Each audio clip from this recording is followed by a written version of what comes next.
Hey everybody, it's Miss Rimlinger, your favorite kindergarten teacher, and I'm going to be reading chapter 4 out of Humphrey today. The title of this chapter is Sour Notes. I was on pins and needles until Friday, waiting for Miss Lark to come back. Would she be upset when she found out that the words to her song were wrong? Would the girls be upset if she said they couldn't be snowflakes after all? Would everyone be upset with Small Paw for ruining the whole song? Would I? Miss Lark, Paul Fletcher did some research and found that there's a problem with one of the lines in your song, Miss Brisbane explained when the music teacher arrived. It is possible for two snowflakes to be identical. Miss Lark looked surprised. Really? Well, that's not what I learned in school. Miss Brisbane called on Small Paul to explain. What I read said that while there probably have never been two snowflakes that are alike, there is a possibility, he said. And of course, who would know for sure? Because you'd have to look at every snowflake that ever fell. Wow, that's a lot of snowflakes, Thomas said.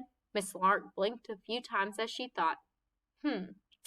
Let's take a vote, she said at last. Raise your hand if you think we should change the song. Not one hand or paw went up. Even Small Paw didn't raise his hand. Good, Miss Brisbane said, and I think I have an idea that will make everything clear. I'll tell you later. For now, I'll let you sing. And sing, sing, sing we did, as Miss Lark played on her keyboard. First, the boys sang all of the jingle bells. I squeaked right along with them, but I think they drowned me out. Then the girls sang, No two snowflakes are alike. I didn't squeak along with them, since I'm not a girl. Instead, I hopped on my wheel and spun to the music. I forgot one thing, though. My wheel makes a noise. It's not like a little squeak, squeak, squeak like mine, but a loud screech, screech, screech. The more I spin, the more it screeches. Suddenly, Miss Lark looked up and stopped playing music. Some of the girls kept on singing until they noticed she had stopped. Miss Lark stared in the direction of my cage. So I stopped spinning the wheel. Is that the... she asked. Oh, that's Humphrey's wheel. He enjoys spinning to the music, Miss Brisbane said. So do I, Rosie said as she spun her wheelchair in a circle. Can we cover the cage with a cloth or something? Miss Lark asked, so we don't have to hear him. Cover my cage with a cloth? Could my tiny hamster ears actually have heard those words? Oh, no, Sophie gasped. He'd feel terrible if you did that. I was so happy that someone knew I wouldn't like that. I don't think we need to cover his cage, Miss Brisbane said. Let's just sing a little bit louder. I was so worried that Miss Lark would cover my cage, I didn't squeak or screech at all as the boys practiced Jingle Bells again. They sounded fine to my small ears, but Miss Lark stopped again and said, Who's that? The singing ended again. It wasn't me, I squeaked. After all, I can't be blamed for everything. Sing again, boys, she said. This time I won't play.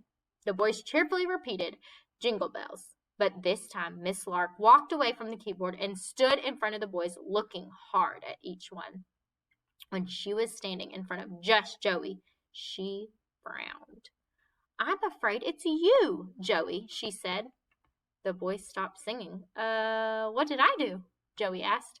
I'm afraid your singing is just a little bit off-key. In fact, I'm afraid your singing is very off-key, she said. Off-key? He said. Yes, Miss Lark said. You're not singing the right notes. Could you sing more softly? Joey nodded. When the boys started singing again, Joey didn't just sing more softly. He didn't sing at all. His mouth was closed and he stared down at his feet. It was the saddest Jingle Bells I'd ever heard. Poor Joey. I think he felt terrible about singing off-key, Miss Brisbane told Miss Lark when my friends left for recess. I hated to say anything, Miss Lark answered, but Joey's singing was awful. He almost sounded like that frog over there. He's so off-key, he'll throw everyone else off too. I'm sure he'll try better, Miss Brisbane said.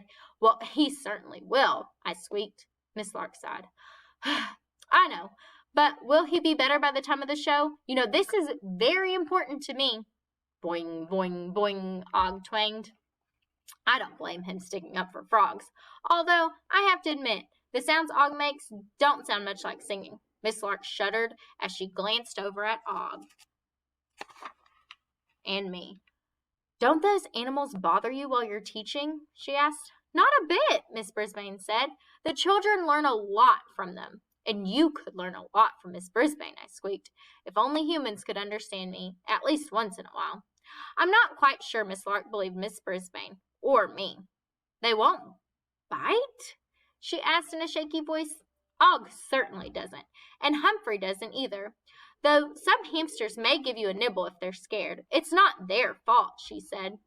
I'm not sure, but I think Miss Lark squeaked. She might not like hamsters, but she sure sounded like one. It took a lot of hard work to convince Mr. Morales to let us have a winter program, Miss Lark said. Finally, he said we could try it this once and see how successful it was. So I want everything to be perfect. Mr. Morales is the principal and the most important person at Longfellow School. So naturally, Miss Lark would want him to be pleased. Miss Brisbane put her arm around Miss Lark's shoulders. I do understand, Mary, but try to relax. I know the children won't let you down, and the parents will love the show. They will? I squeaked. Boing, boing, Og agreed. Miss Lark left. Thank goodness. But for the rest of the day, I thought about Joey. I didn't think he or his family would enjoy the show if he didn't get to sing. And once we were done at the end of the day, I opened that lock that doesn't lock my cage and hurried over to Og's tank.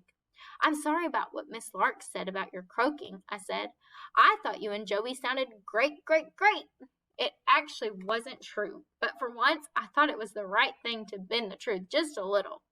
After all, I wouldn't want to hurt anyone's feelings. I wouldn't want to be like Miss Lark. Right before school let out for the day, Miss Brisbane gave the class an assignment. When she said the word homework, everybody groaned as usual. But my classmates cheered up quite a bit when she told us what the homework was. On Monday, I want you to talk about what you like best about the winter holidays, she said. We're all going to share our traditions and memories, and if you'd like to bring something in that has a special meaning for you, please do. There were nods and smiles. Sophie leaned over and whispered something to Phoebe. Until Miss Brisbane told her to stop talking. Being a young hamster, I didn't have any traditions. I'd spent last Christmas at Stop Giggling Gal's house. She's Simon's sister. They lit candles and sang and opened presents. Oh, it was wonderful. Then I spent Christmas at Miss Brisbane's house and had a hamsterific time. They opened presents under a sparkling tree. But Og didn't come into room 26 until after the holidays. Og, do you know about all the celebrations that happened during the winter break? I asked him. He splashed around in the water, but he didn't have anything to say. Poor Og, he didn't even know about holiday fun. Suddenly, all I wanted was my goofy, googly-eyed neighbor to receive a present from me for the holidays, and I wanted it to be just from me. Humphrey's Winter Wanderings. I wonder what kind of gift a frog would like. I do know what a frog's favorite drink is, Coca-Cola. Y'all have a great rest of your day. Thanks for joining us.